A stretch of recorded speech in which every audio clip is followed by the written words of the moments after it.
भगवान विष्णु आषाढ़ शुक्ल एकादशी को क्षीर सागर में 4 मास के लिए योग निद्रा में चले जाते हैं। इस 4 मास को चातुर्मास कहते हैं और कार्तिक माह के शुक्ल पक्ष एकादशी को वह पुनः जागते हैं, जिसे देवोत्थान एकादशी के नाम से जानते हैं। और इस वर्ष देवोत्थान एकादशी 2 नवंबर 2025 को मनाई जाएगी।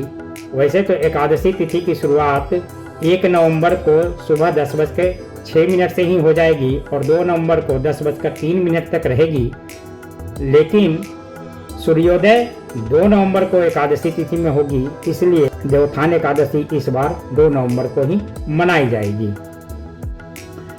अब बात करते हैं इन चातुर्मास के बारे में।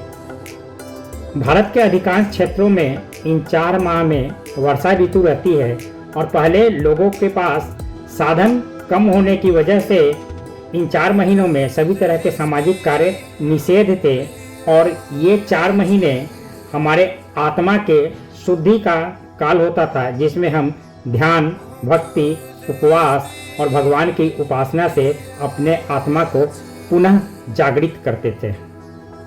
तो आज भी ये परंपरा कायम है और जैसे ही भगवान विष्णु एकादशी तिथि को जागते हैं, सभी तरह के सामाजिक कार्यों की पुनः आरंभ हो जाती है।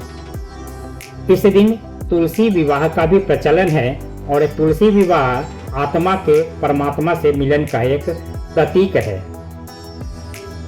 भगवान का निद्रा से जागना इस सृष्टि को गति प्रदान करता है और हमारी अपनी आत्मा का जागरण हमें मोक्ष की ओर लेकर जाता है।